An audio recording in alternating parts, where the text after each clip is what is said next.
The mahogany doors of Bennett and Associates' real estate empire swung open one last time as they wheeled out the casket of Margaret Hayes, the woman who'd built an $80 billion company from nothing but grit and vision. Her son stood at the funeral, hollow-eyed and grieving, but his wife wasn't crying for his loss. She was calculating her exit. Within 48 hours of the burial, she'd thrown his belongings onto the rain-soaked driveway. Her new lover already warming the bed, his grief-shattered body had barely left cold, but she hadn't bothered to ask what his mother had left behind.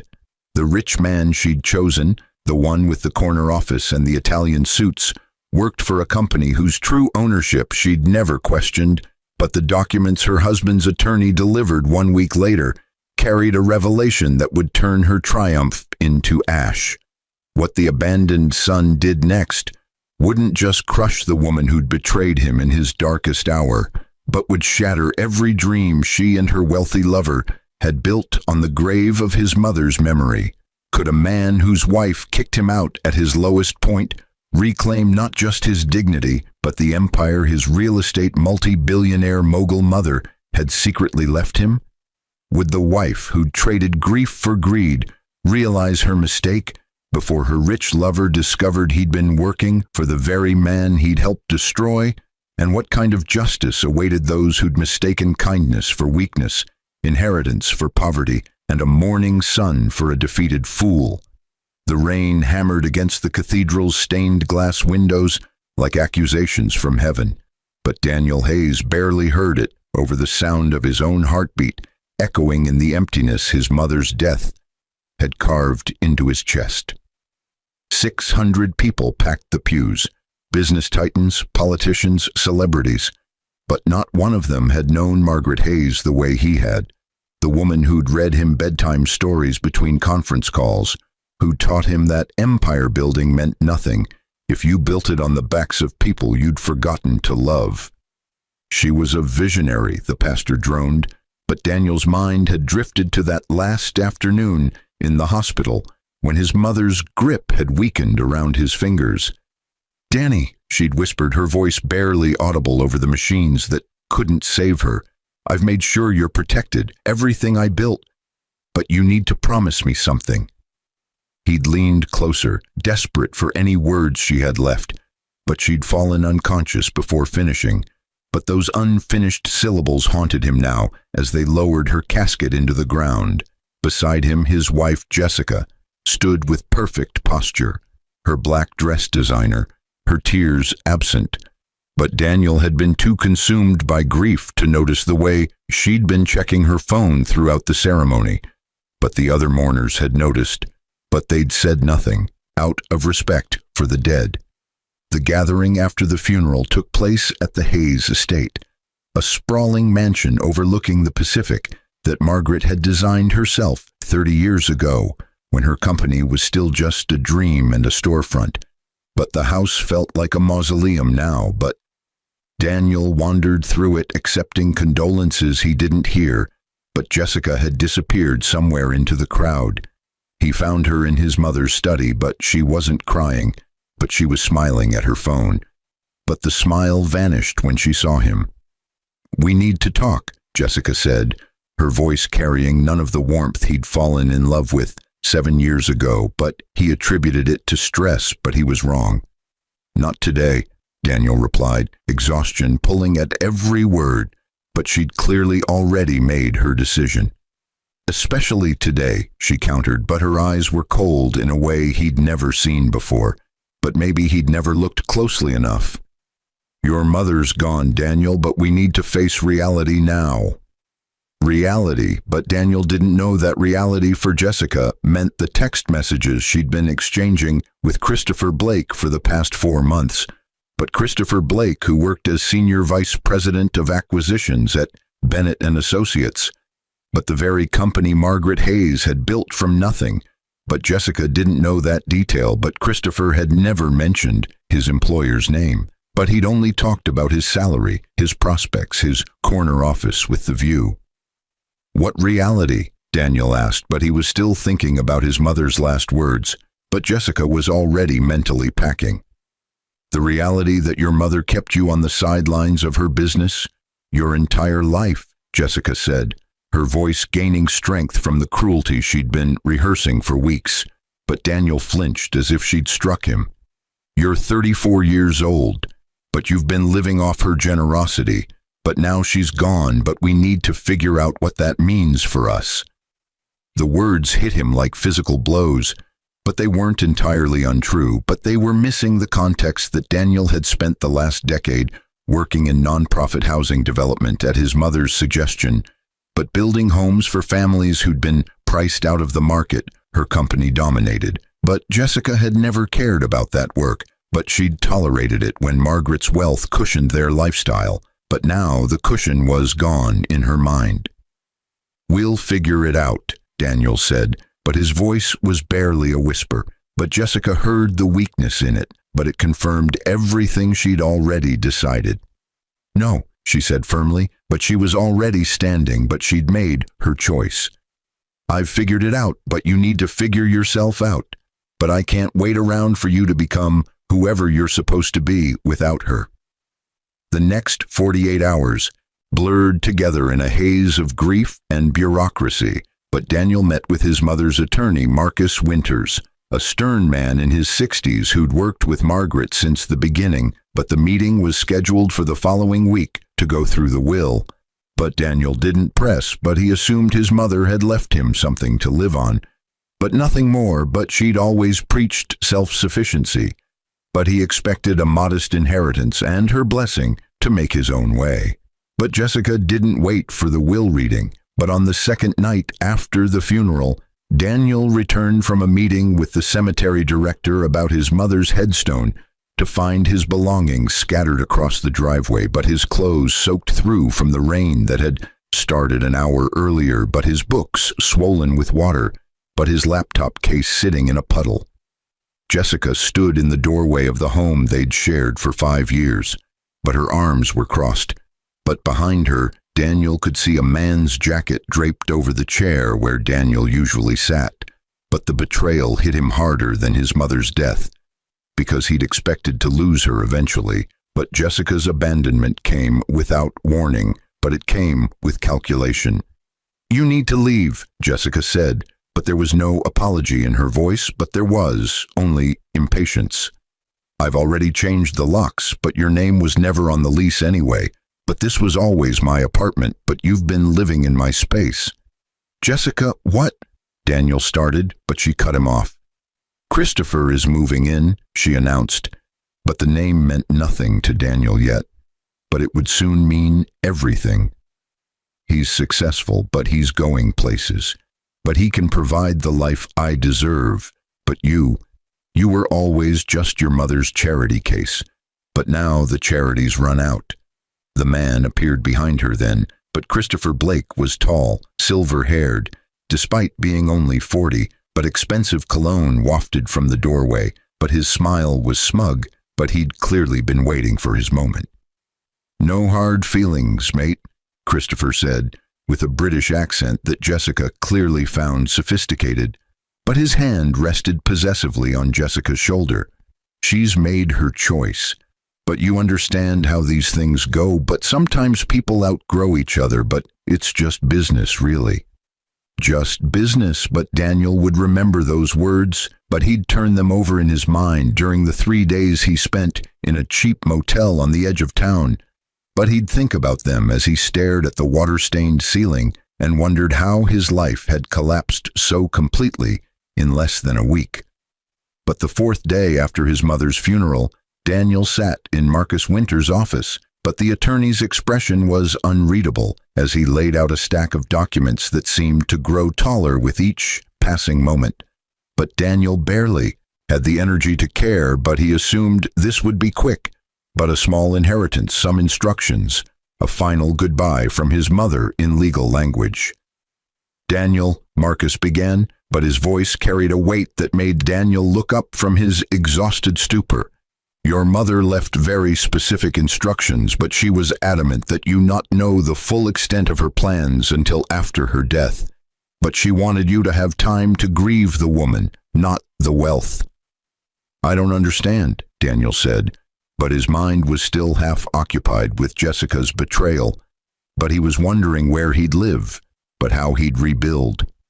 Marcus slid the first document across the desk, but it was a stock certificate, but the company name printed at the top made Daniel's breath catch.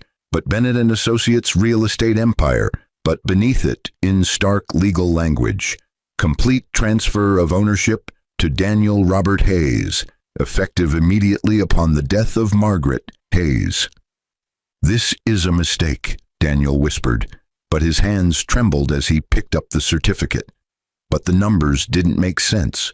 But 100% ownership, but valued at $80 billion, but his mother's entire empire. "No mistake," Marcus said, but his stern expression softened into something almost like pride. "Your mother built this company over 4 decades, but she built it for you.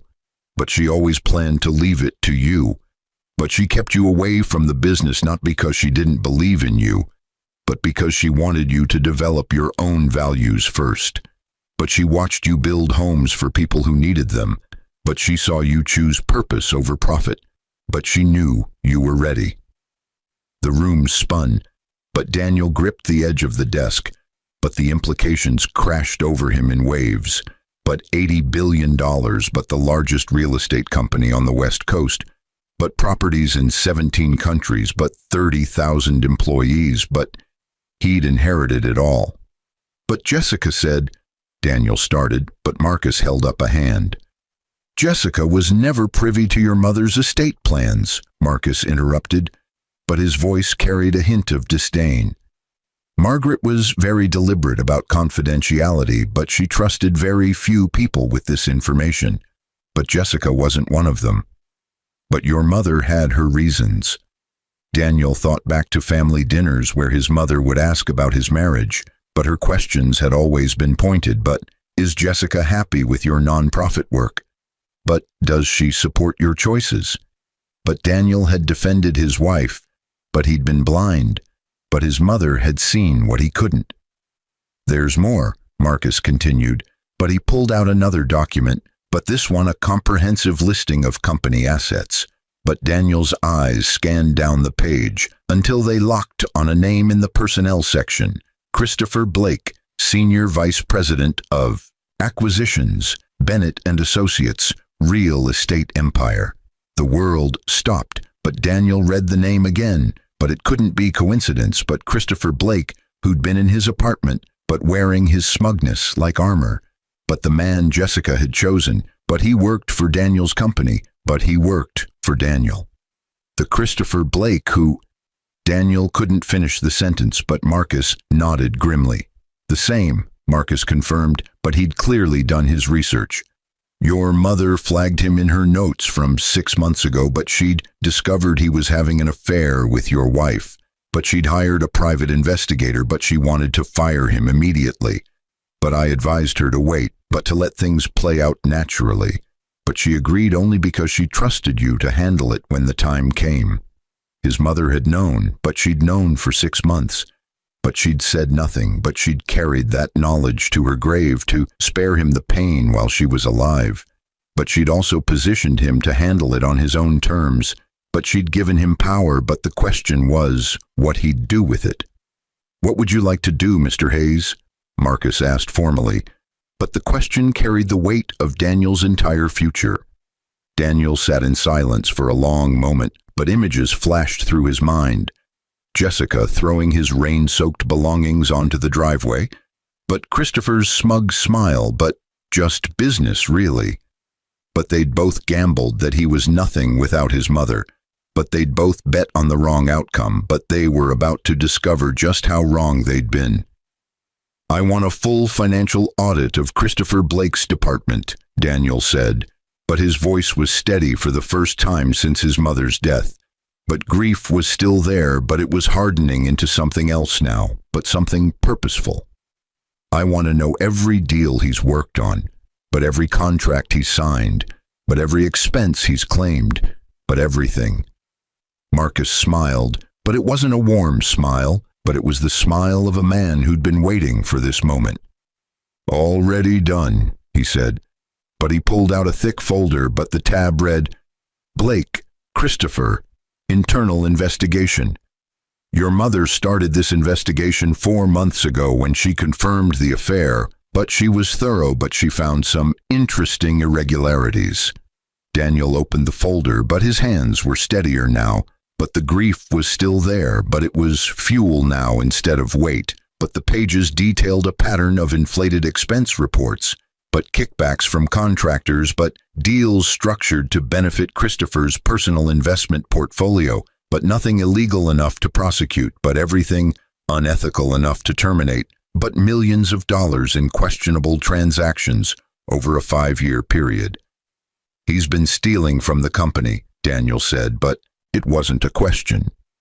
Not technically, Marcus clarified, but his distaste was evident.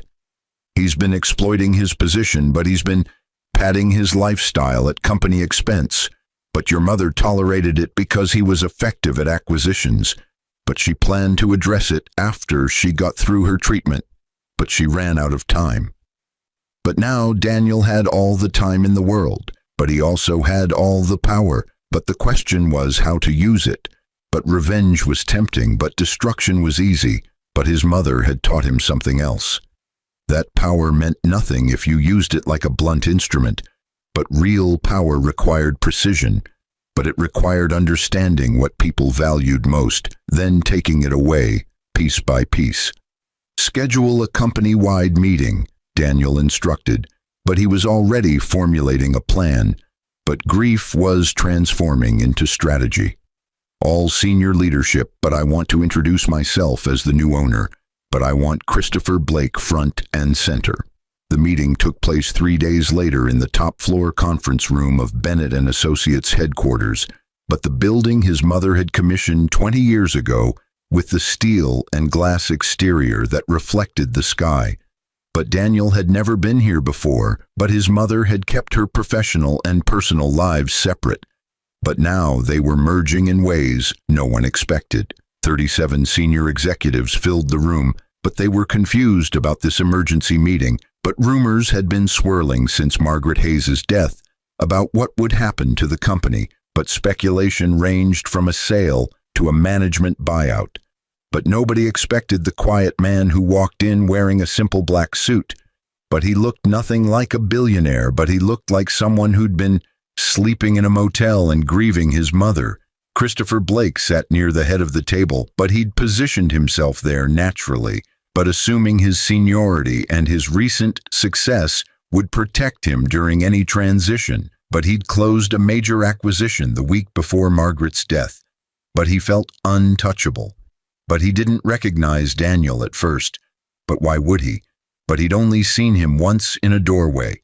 But he'd been too focused on his victory to pay attention. Marcus Winters entered first, but he commanded immediate attention. But everyone knew the attorney, but he was Margaret Hayes' most trusted advisor. But his presence meant official business. But then Daniel walked in behind him, but the room fell silent.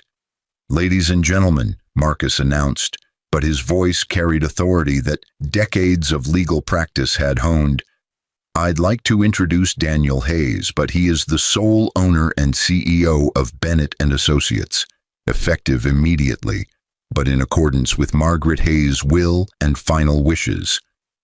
The shock rippled through the room like an earthquake, but executives who'd assumed they'd be fighting for control now realized they'd been outmaneuvered by a dead woman's long-term planning.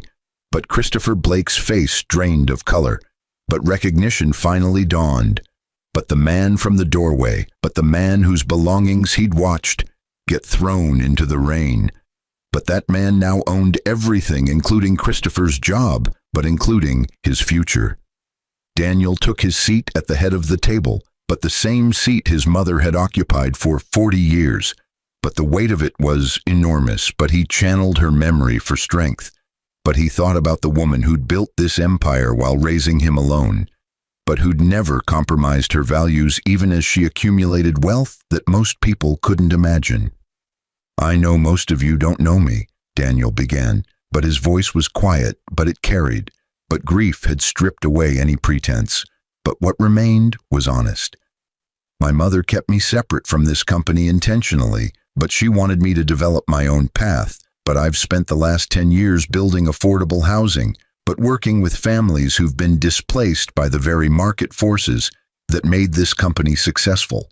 But I'm not here to apologize for that work, but I'm here to bring those values into this organization.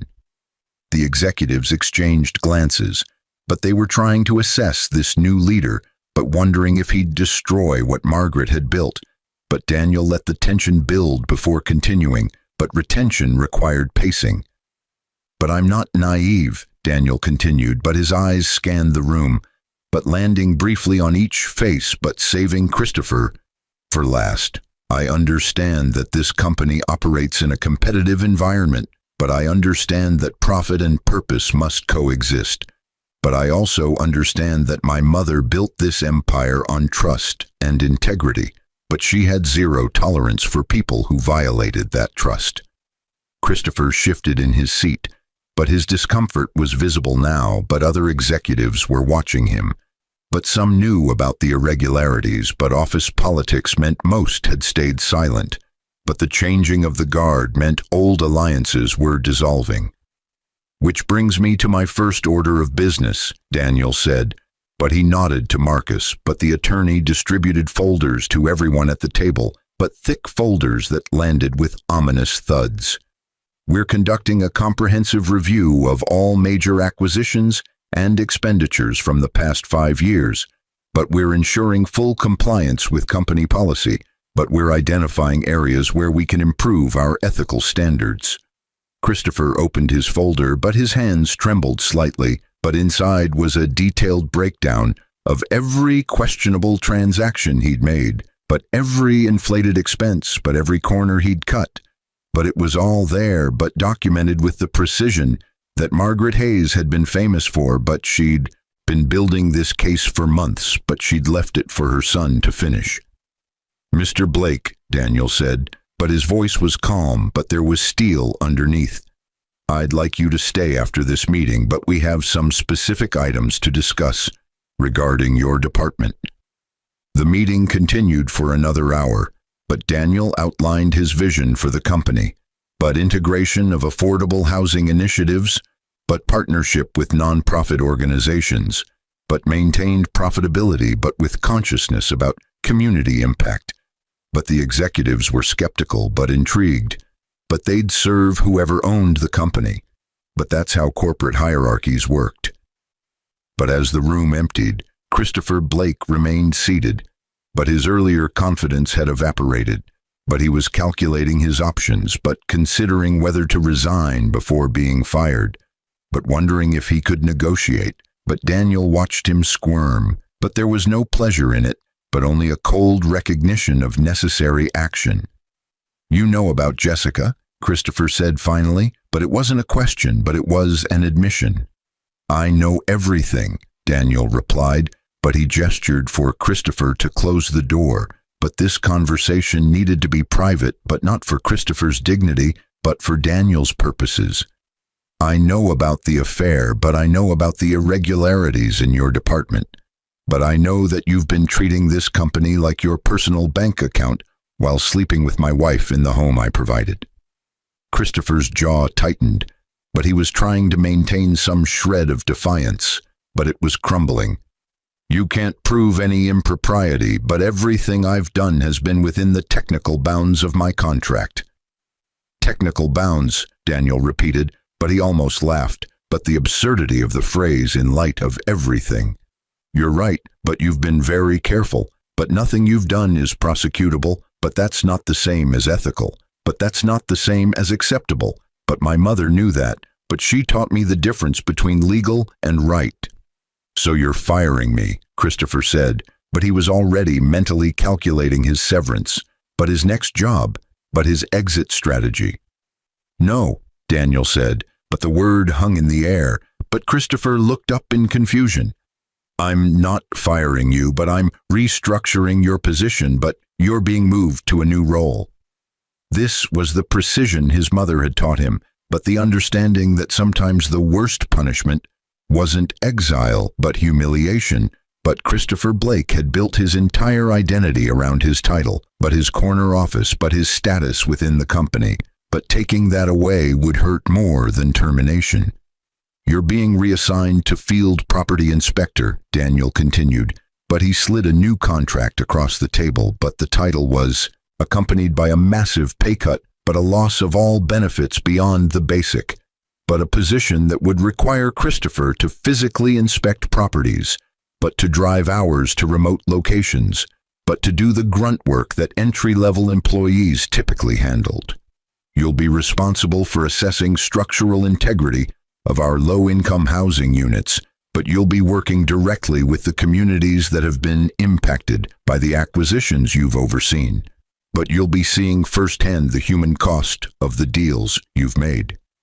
"You can't do this," Christopher protested, but his voice was rising, but desperation was setting in.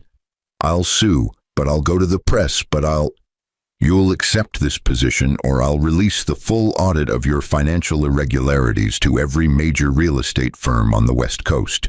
Daniel interrupted, but his voice was still calm, but the threat was real. "You won't be prosecuted, but you'll never work in this industry again, but your reputation will be destroyed. But every questionable deal will be public knowledge, but you'll be radioactive." The calculation was visible on Christopher's face, but he was weighing his options.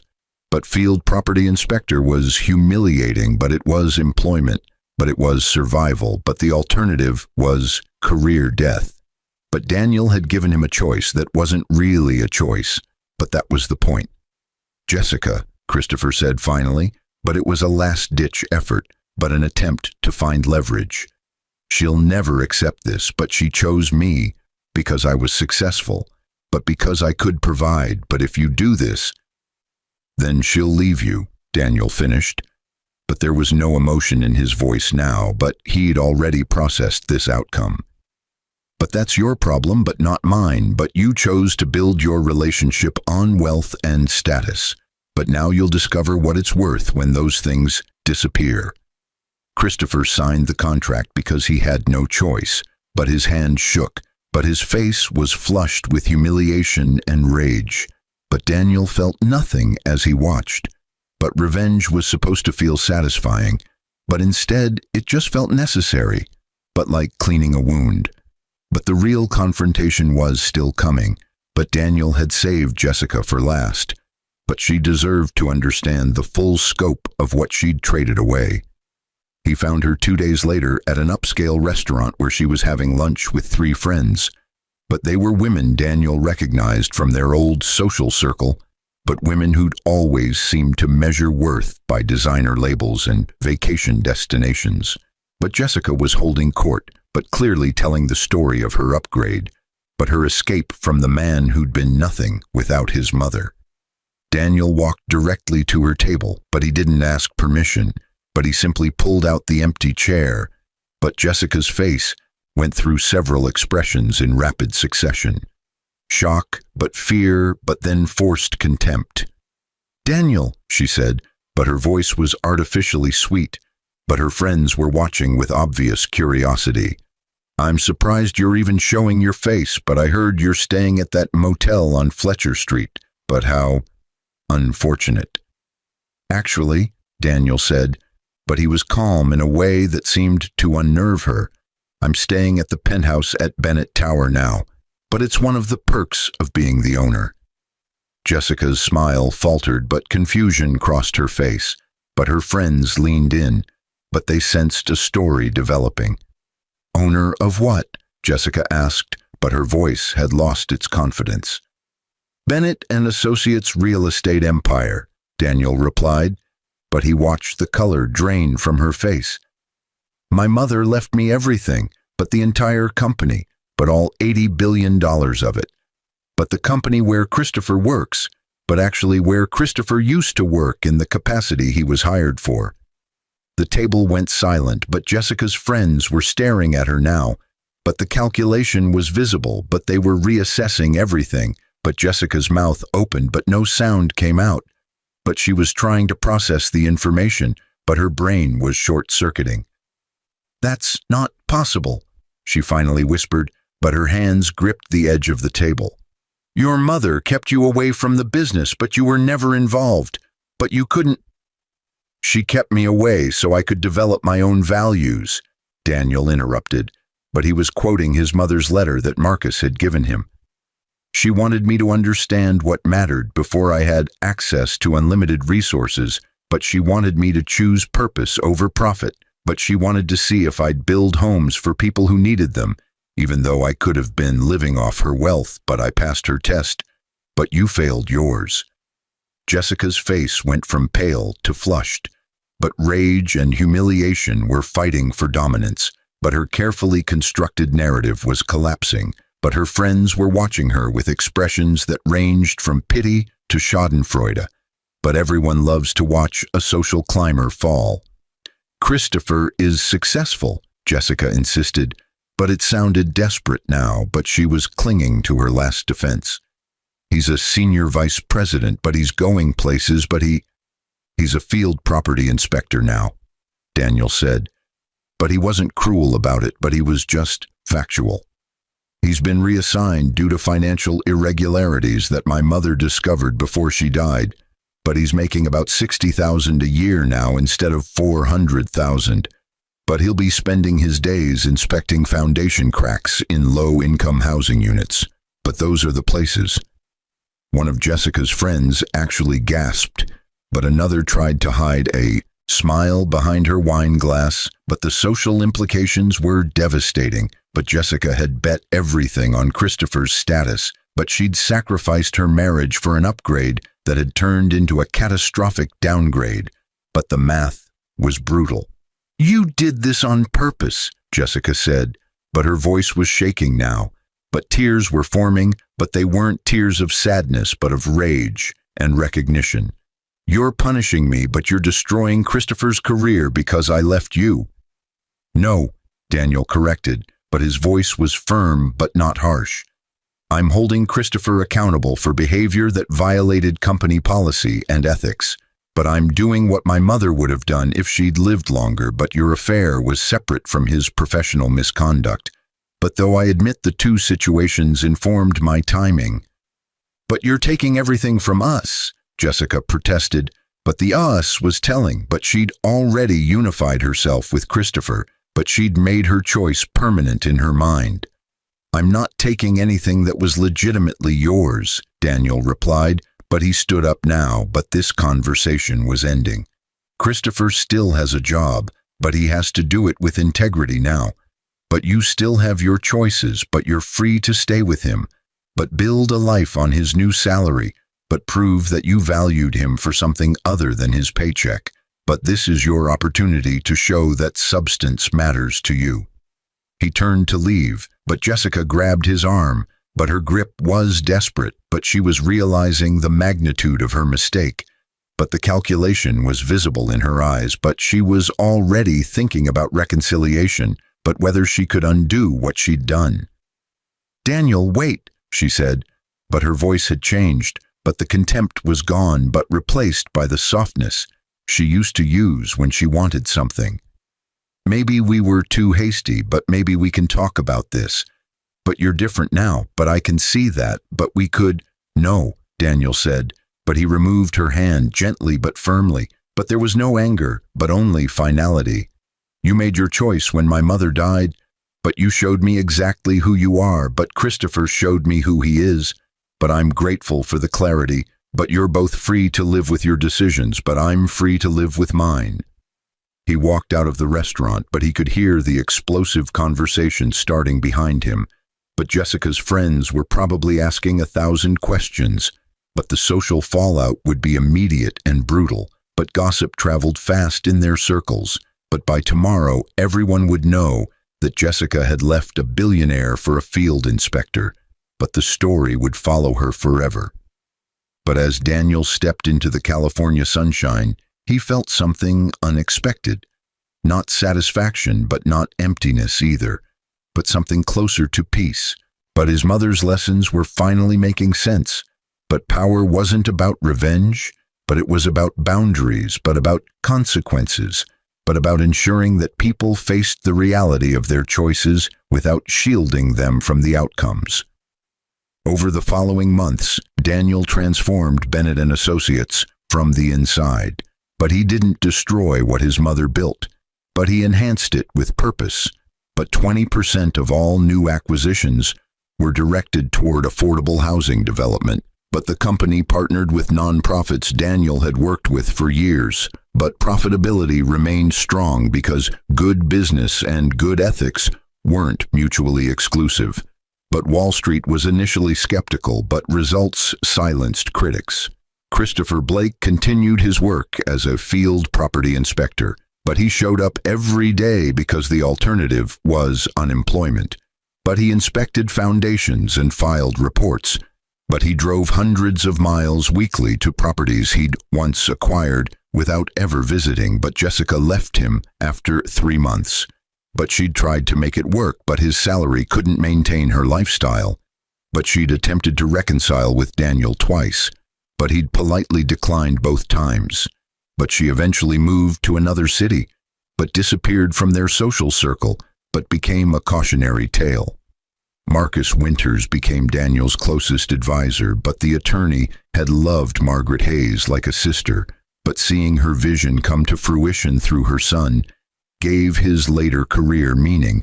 But he taught Daniel the intricacies of corporate management, but how to be ruthless when necessary, but compassionate when possible, but how to honor his mother's legacy while building his own. But the hardest part wasn't the business transformation, but it was learning to live with the weight of his inheritance. But Daniel had nightmares where his mother appeared and asked if he was using her empire wisely. But he'd wake up uncertain, but questioning every decision, but wondering if he was honoring her or betraying her memory with his changes. He found some answers in her office, but Marcus had preserved it exactly as she'd left it. But Daniel went there when the pressure became too much. But he'd sit in her chair and feel the weight of what she'd carried. But one evening he discovered a letter she'd left in her desk drawer, but sealed with his name. But Marcus later admitted he'd known about it, but Margaret had made him promise to let Daniel find it naturally. "My dearest Danny," the letter began, but her handwriting was shaky from her illness, but still unmistakably hers. "If you're reading this, you've discovered the full extent of what I've left you, but more importantly, you've begun the work of making it your own. I kept you away from Bennett and Associates because I needed to know you could stand on your own, but I needed to see if you'd choose purpose when profit was easier, but you did. But you spent 10 years building homes for people who needed them instead of managing an empire that would have been yours regardless. But that choice told me everything I needed to know about the man you'd become. By now, you've probably dealt with the situation I discovered regarding Jessica and Christopher, but I'm sorry I couldn't spare you that pain, but I'm not sorry you had to face it. But strength comes from surviving what we think will destroy us. But you'll survive this because you're stronger than you know. Use this company for good, Danny, but don't be naive about it. But good business and good ethics can coexist.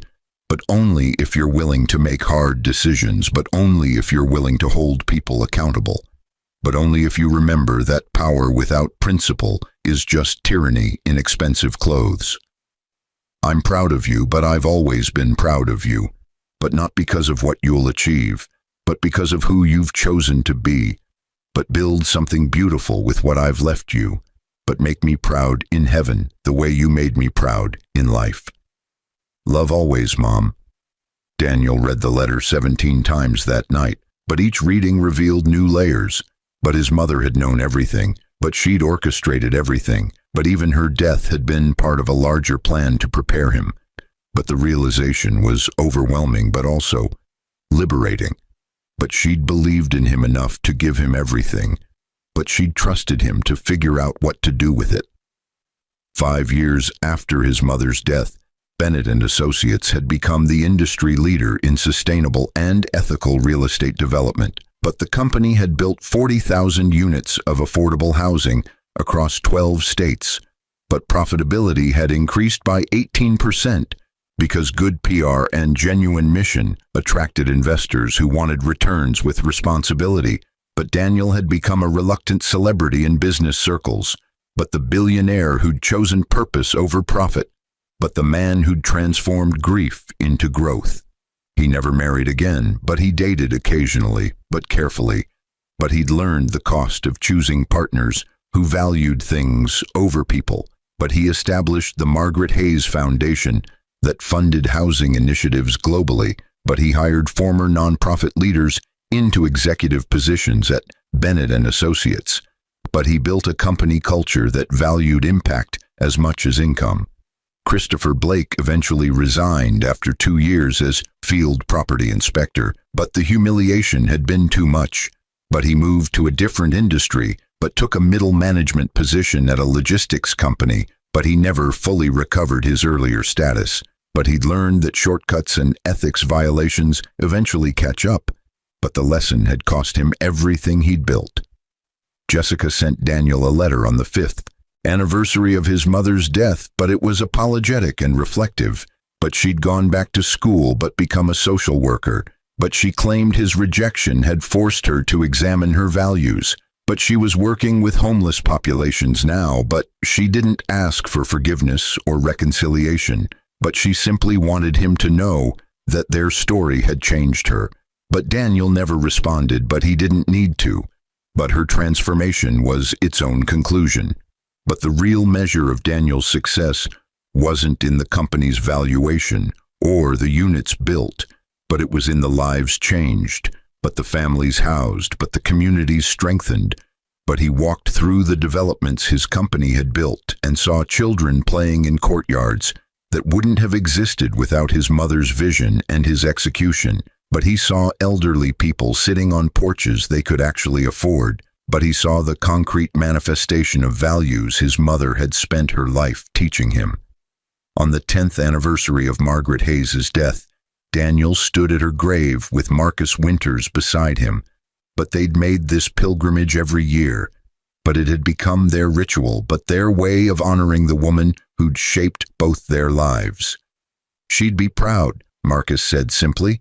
But the attorney was in his 70s now, but still sharp, but still serving as Daniel's advisor and friend.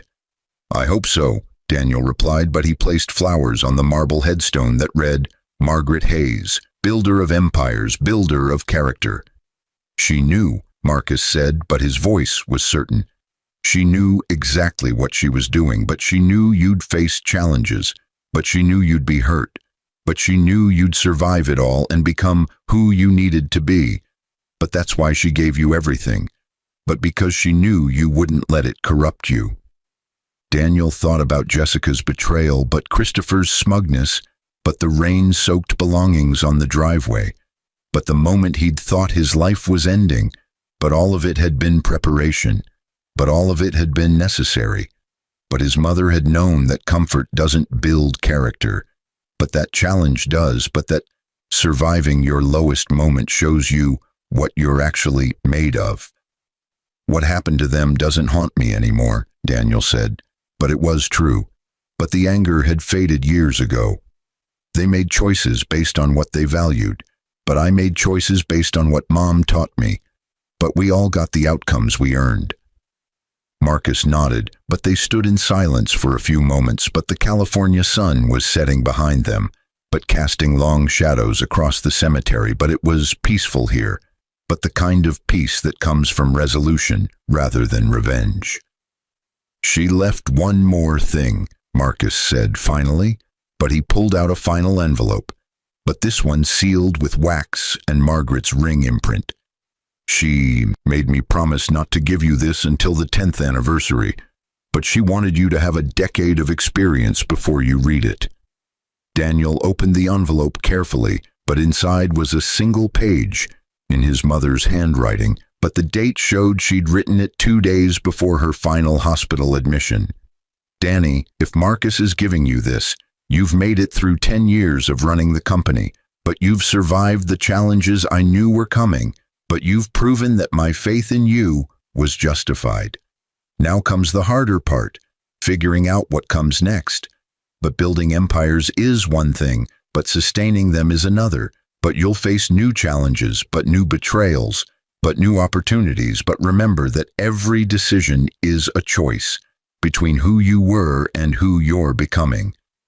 The company isn't your legacy, Danny, but your integrity is.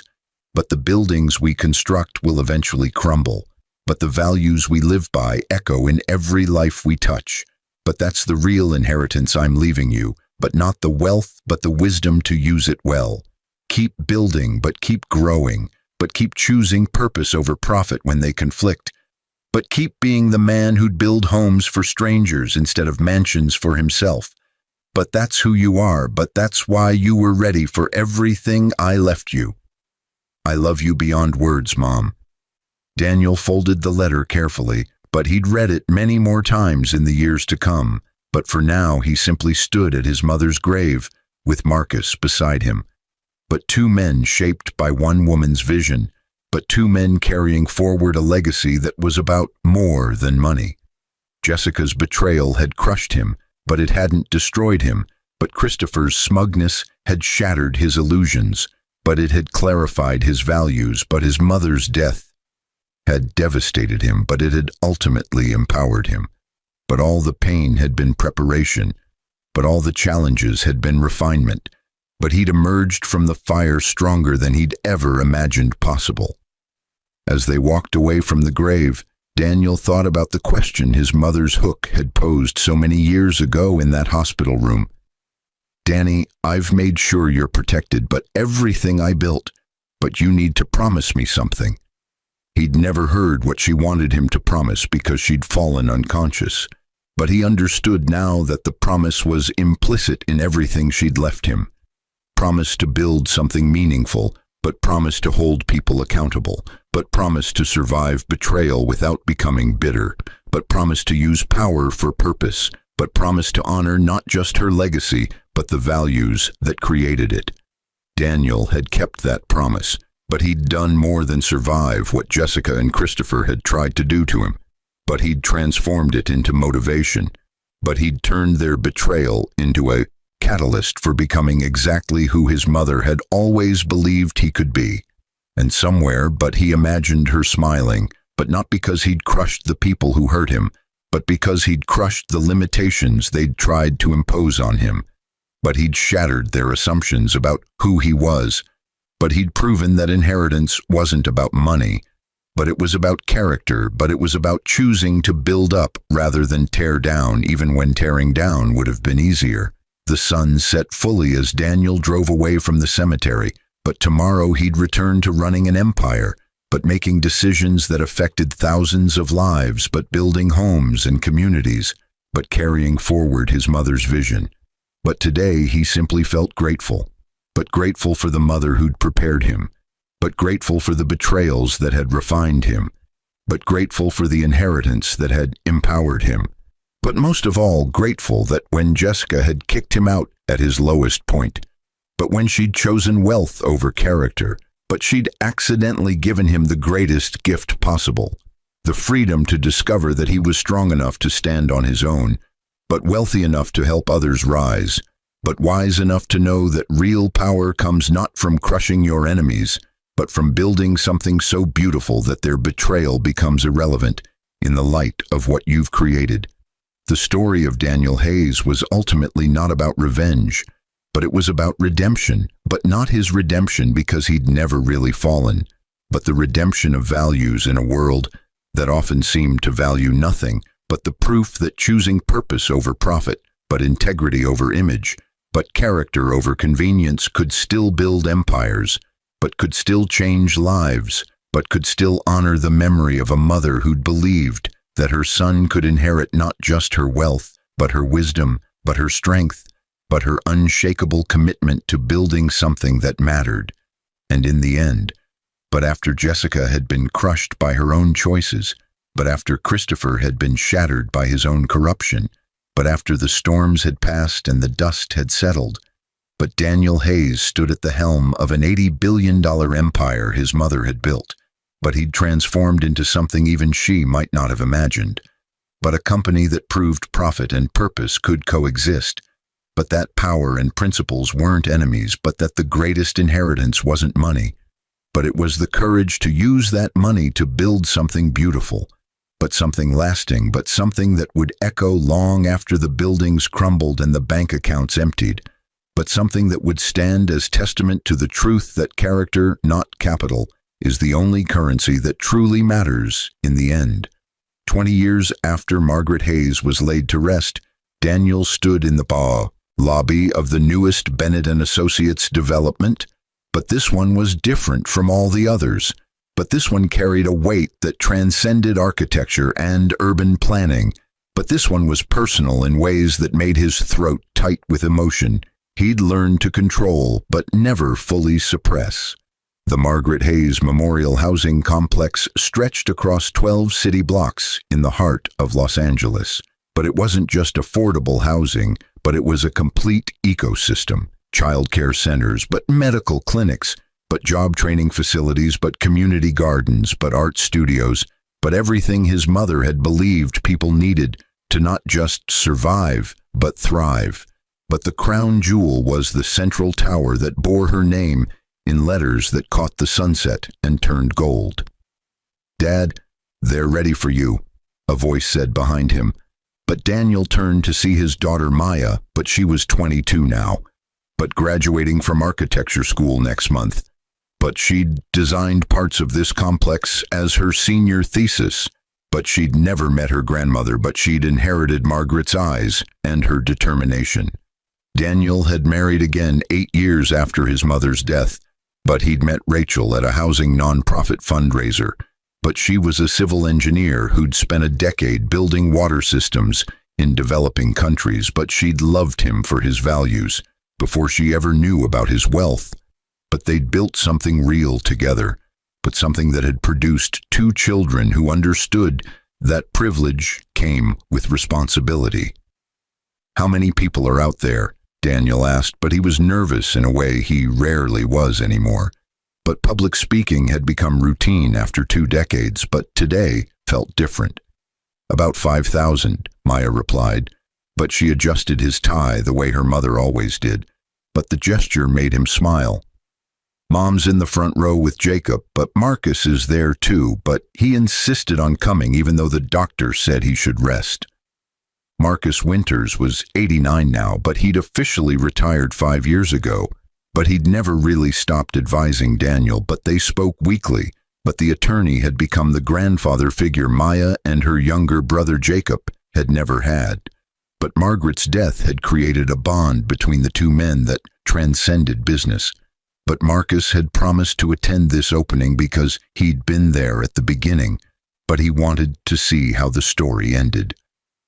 Daniel walked to the stage that had been erected in the central courtyard, but 5,000 faces looked up at him, but they were residents who'd been selected through lottery from over 50,000 applications, but families who'd been living in cars or shelters or overcrowded apartments, but single mothers and elderly couples and young people trying to build lives in a city that had priced them out, but veterans and teachers and service workers who kept the city running but couldn't afford to live in it.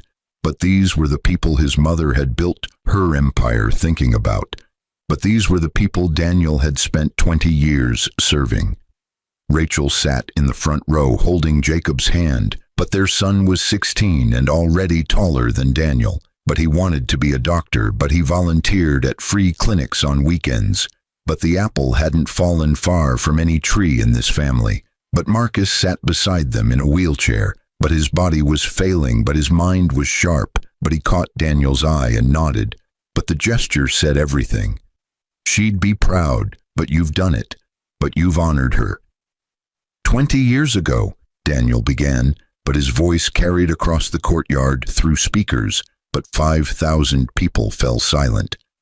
"I stood at my mother's grave and made a promise I didn't fully understand. But I promised to build something meaningful. But I promised to honor her legacy not with monuments, but with meaning. But I promised that every decision I made would pass a simple test. Would this make someone's life better?" He paused, but he looked around at the buildings that surrounded them, but 10 residential towers with over 3,000 units, but rents set at 30% of income regardless of what that income was, but subsidized by the commercial developments Bennett and Associates built elsewhere, but cross-subsidization his mother had pioneered, but Daniel had perfected, but the math worked because they'd made it work. This complex represents the culmination of that promise, Daniel continued, but his eyes found a woman in the third row, but she was holding a toddler.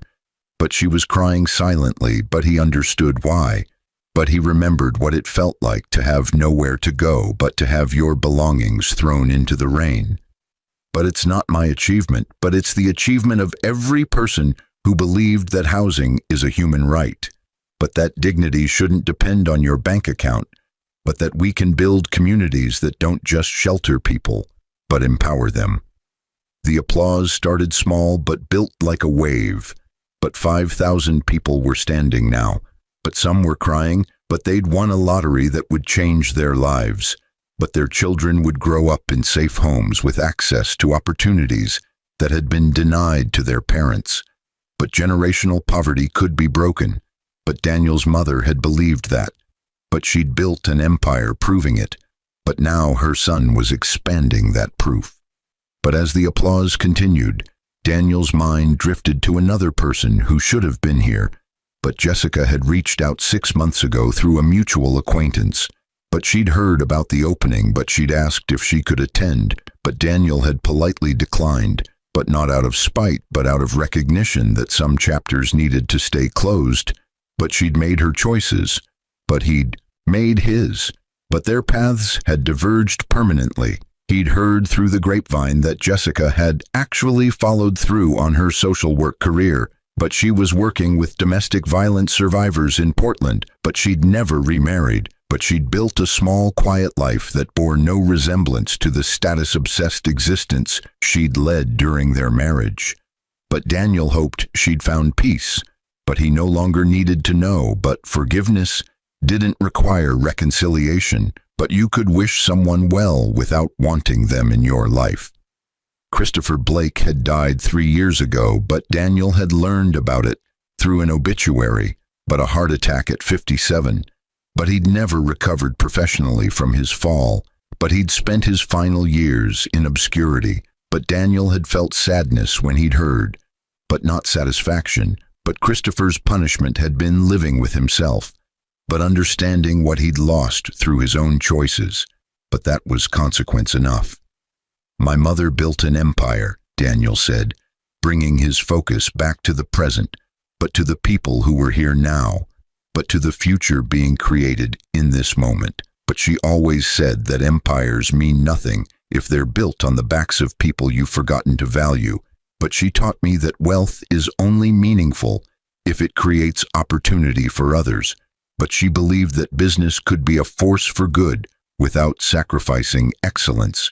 But everything you see here is proof that she was right. Maya was watching him from the side of the stage, but her expression was intense. But she was studying him the way architecture students study buildings, but looking for the load-bearing elements, but the structures that made everything else possible. But Daniel realized she was learning not just from his words, but from his example, but the way Margaret had taught him. But legacy wasn't what you left behind, but it was what you built into the people who came after you. But I also want to acknowledge the people who aren't here, Daniel said, but his voice dropped slightly, but this part was harder. The people whose choices led them away from this moment, but because this project exists partially because of them. But their betrayal taught me that character is tested, not when things are easy, but when everything falls apart. But being abandoned at my lowest point showed me that I was stronger than I knew. But losing everything made me realize what actually mattered. Rachel was crying now, but she'd heard this story many times, but it still moved her. But she understood that Daniel's first marriage had been the crucible that forged the man she'd fallen in love with. But sometimes destruction was necessary before construction could begin. But Jessica had unknowingly given Daniel a gift by leaving, but she'd cleared the space for him to become who he was always meant to be. So to everyone here, today, Daniel concluded, But he was speaking to the residents now, but not to cameras or press, but to the actual people whose lives would unfold in these buildings. Welcome home, but not just to an apartment, but to a community that believes in you, but that wants to see you succeed, but that understands that everyone deserves a foundation to build their dreams on. But my mother built this company on that belief, but I've spent 20 years trying to honor it. But now you'll spend your lives proving that when we invest in people, but when we create opportunity, but when we choose purpose over profit, but everybody wins. The applause was deafening now, but 5,000 voices were cheering, but children were running through the courtyard, but families were holding each other, but Marcus was wiping his eyes, but Rachel and the kids were standing, but Maya was beaming with pride that made Daniel's heart ache. But this was what his mother had died believing in. But this was the inheritance that mattered.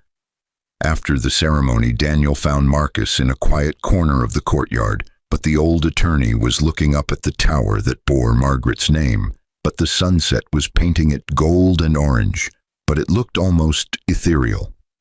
She would have loved this, Marcus said softly, but his voice was weaker than it used to be, but age was catching up with him. Not just the building, but what it represents. But you've taken what she started and made it better. But you've proven that her vision wasn't naive, but it was just ahead of its time. I couldn't have done it without you, Daniel replied, but it was true. But Marcus had been his guide through every challenge, but every crisis, but every moment when the easy path diverged from the right path. You would have found a way, Marcus said. But he turned to look at Daniel with eyes that had seen 4 decades of business evolution. You're like her in the ways that matter, but you're also your own person. But you took her ruthlessness and tempered it with compassion. But you took her vision and expanded it. But you've built something that will outlast both of you. They sat in comfortable silence for a moment, but the sounds of celebration continued around them.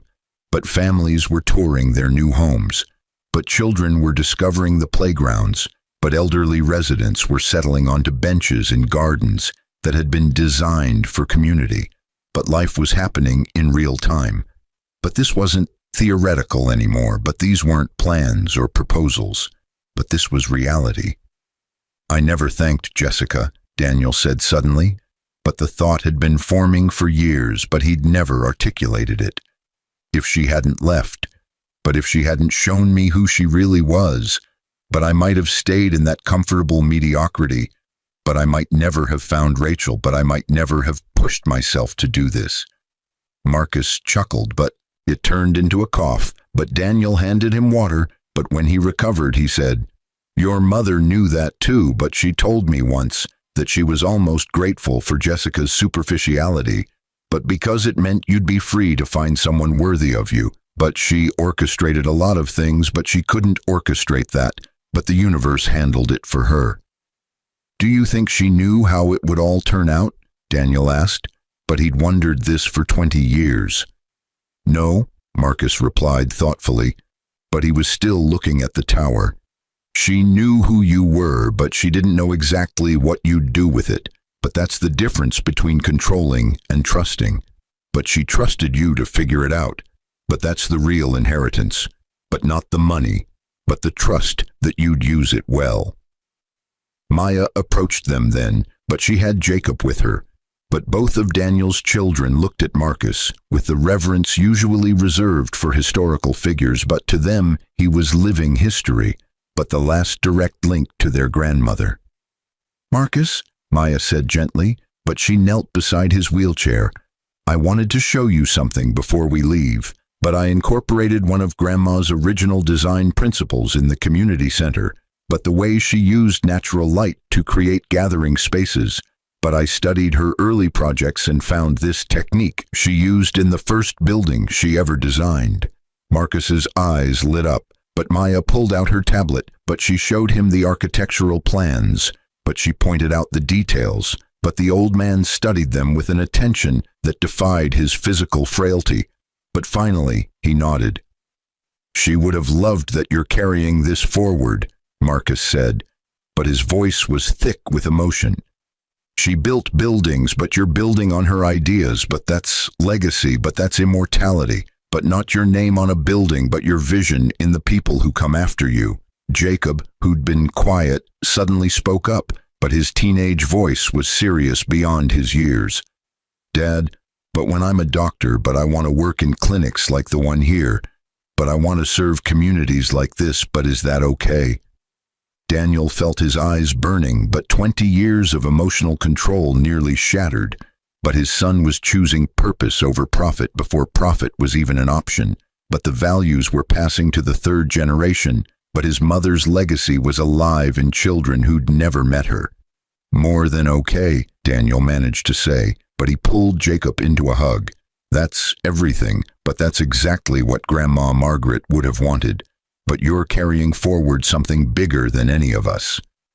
As the sun set fully, the Hayes family and Marcus sat together in the courtyard, but 5,000 people were settling into their new homes around them. But lives were changing in real time. But children were claiming bedrooms, but families were cooking first meals in kitchens they could actually afford. But elderly people were settling into safe spaces where they could age with dignity. But this was the compound interest of compassion, but Margaret's initial investment of values was multiplying across generations and communities. Rachel joined them, but she sat beside Daniel, but her hand found his automatically. But they'd been married 12 years, but they still moved like newlyweds. But she'd been there through the challenges of building this project, but the setbacks and the victories, but she believed in the mission as much as he did. I heard from the foundation, Rachel said quietly, but she directed this to Marcus. The Margaret Hayes Scholarship Program has now put over 10,000 students through college, but many of them are coming back to work for Bennett and Associates. But we're creating a pipeline of leaders who understand that business should serve communities. Marcus nodded but said nothing, but tears were running down his weathered face. But he'd spent 40 years helping Margaret build an empire, but another 20 helping Daniel transform it. But now he was seeing the fruits of that labor multiply beyond anything they'd imagined. I'm tired, Marcus said finally, but it wasn't a complaint, but it was a statement of completion. But I'm satisfied, but I've seen what I needed to see, but your mother's vision has become reality, but Daniel's made it better than she dreamed, but the kids are carrying it forward, but my work is done. The weight of those words settled over them, but everyone understood what Marcus was saying. But he was saying goodbye, but he was giving them permission to continue without him. But he was releasing his guardianship of Margaret's legacy because it was in safe hands now. 3 months later, Marcus Winters died peacefully in his sleep, but his funeral was held at the same cathedral where they'd mourned Margaret Hayes 20 years earlier. But Daniel gave the eulogy, but he talked about loyalty and wisdom and the quiet way Marcus had shaped 2 generations of Hayes leadership. But at the burial, they laid him to rest 3 plots away from Margaret, but close enough that the 2 old friends could continue their conversation in whatever came next. But life continued at the Margaret Hayes Memorial Housing Complex, but success stories emerged daily. A single mother who'd been living in her car got stable housing and found a job in the community center, but her daughter made honor roll for the first time because she had a quiet place to study. But an elderly veteran who'd been sleeping in shelters finally had an apartment where his grandchildren could visit. But a young couple who'd been priced out of the city could now afford to live near their jobs and start planning a family. But these weren't statistics, but these were lives being rebuilt, but dreams being realized, but dignity being restored. Daniel visited the complex once a month, but he'd walk through the corridors and courtyards. But he'd talk to residents and staff, but he'd see children playing in spaces his daughter had designed. But he'd watch elderly people tending gardens his wife's engineering had made possible. But he'd observe young people using job training facilities his son would someday serve through medical care. But the ecosystem was working, but the vision was alive. On the first anniversary of the complex's opening, Daniel stood again at his mother's grave, but this time Maya and Jacob were with him. But Rachel stood beside him, but they'd made this a family tradition, but teaching the children that gratitude required presence, but that honoring the dead meant living well. "Grandma," Maya said, but she was talking to the headstone as if Margaret could hear. "Dad says you would have loved what we built, but I think you already knew we'd do it. But your vision is still changing lives, but I promise to keep building on it." Jacob added, but his voice was deeper now at 17. "I start volunteering at the clinic next week, but I'm going to help people the way you helped people, but by giving them what they need to build their own futures." Daniel said nothing, but he didn't need to, but his children were saying everything that needed to be said. But legacy wasn't about words, but it was about actions multiplied across time and people. As they walked back to the car, Daniel's phone buzzed, but it was a message from the foundation. Another major donor had committed $50 million to expand the model to 3 more cities, but the Margaret Hayes approach to integrated affordable housing was being recognized as the industry standard. But what had started as one woman's vision was becoming a movement. "Dad," Maya said as they drove home, "I've been thinking about my thesis project, but what if we designed a complex specifically for aging populations, but integrated with young families so there's natural community support, but Grandma's model but adapted for multi-generational living?" Daniel glanced at his daughter in the rearview mirror, but she had Margaret's eyes and Margaret's mind. But the vision was evolving, but the next generation was already innovating on the foundation. "Let's do it," Daniel said, but he was smiling, but grief had finally transformed completely into gratitude. But 20 years of building on his mother's legacy had taught him that the best way to honor the dead was to expand on their dreams, but to take what they'd started and make it better, but to prove that their sacrifice and vision hadn't been in vain. That night, Daniel sat in his home office, but the same office where he'd first learned about his inheritance 20 years ago. But he pulled out his mother's letters, but he'd read them hundreds of times, but they still revealed new truths. But he found the last one, but the one she'd written 2 days before her final hospital admission.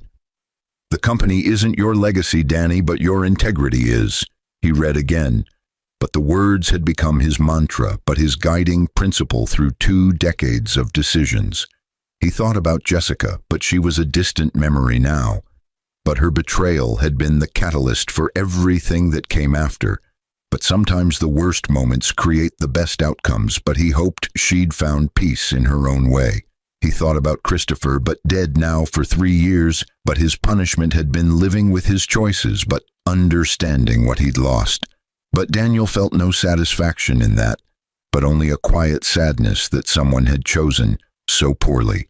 But mostly he thought about his mother, but about Margaret Hayes, who'd built an $80 billion empire and used it to prove that business could be a force for good, but who'd raised a son to value character over capital, but who'd orchestrated her legacy so precisely that even her death became a teaching moment, but who'd trusted that Daniel would figure out how to honor her memory not by preserving what she'd built, but by transforming it into something even better. The Margaret Hayes Memorial Housing Complex was just the beginning, but Daniel had 15 more projects in development across 8 states. But the model was being studied by urban planners globally, but Fortune 500 companies were adopting the integrated approach. But Bennett and Associates had proven that ethical business wasn't just possible but profitable, but more importantly, it was meaningful. 20 years after his wife kicked him out, but 20 years after he inherited an $80 billion company, but 20 years after he crushed the dreams of those who'd betrayed him not through revenge, but through success. But Daniel Hayes sat in his office and felt something he hadn't felt since before his mother's death. Complete peace, but not because everything was perfect, but because everything had purpose, but because every decision he'd made had been guided by values that transcended wealth, but because the inheritance he'd received wasn't money but wisdom, and wisdom properly invested always yields returns that compound across generations.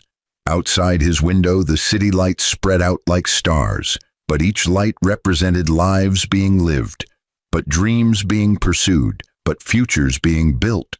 But somewhere in that constellation were 5,000 families sleeping safely in the Margaret Hayes Memorial Housing Complex. But tomorrow they'd wake up and continue building their lives on the foundation his mother had envisioned and he'd constructed. And that, but Daniel understood as he turned off the office light, but was the only legacy that mattered, but the only inheritance worth passing on, but the only measure of success that would survive.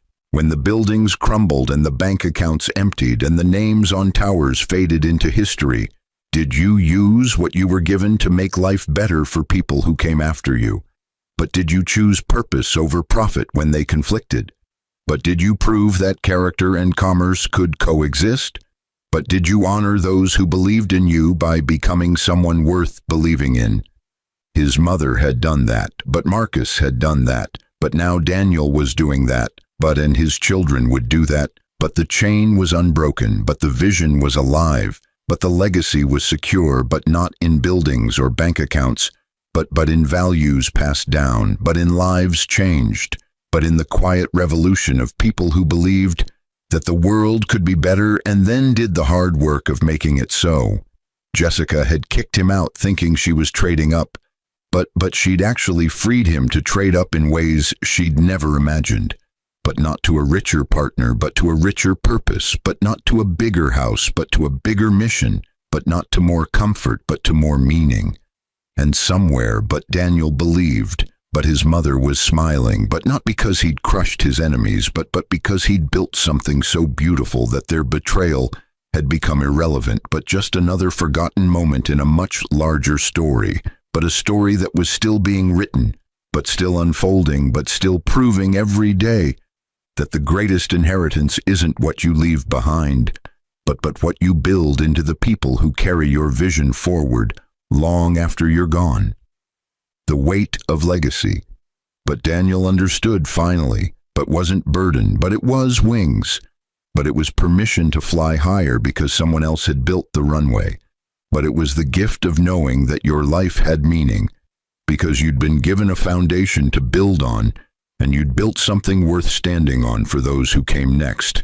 And that was enough, but that was everything, but that was the inheritance that mattered, but the only story worth telling, but the only legacy worth leaving, but the proof that a real estate multi-billionaire mogul named Margaret Hayes had lived and died well, and that her son had honored her not by preserving her empire, but by transforming it into something that would change lives long after both of them were dust, but long after the buildings fell, but long after the money was spent, but long after every word of this story was forgotten, but the values would remain, but compound across generations, but echo in lives not yet lived, but proving finally and forever that the greatest revenge isn't crushing those who hurt you, but building something so meaningful that their betrayal becomes just a footnote in a much larger story of purpose, but impact, but legacy that transcends the merely personal and becomes universal, but becoming proof that how you handle your lowest moment determines the height of your eventual triumph. And with that understanding, but Daniel Hayes, but son of Margaret Hayes, but father of Maya and Jacob Hayes, but builder of empires and communities and legacies that mattered, but closed his eyes and rested. But his work incomplete, but his purpose clear, but his mother's vision alive and multiplying, but her memory honored not in mourning, but in building, but in growing, but in becoming everything she'd believed he could be, and then surpassing even her wildest dreams.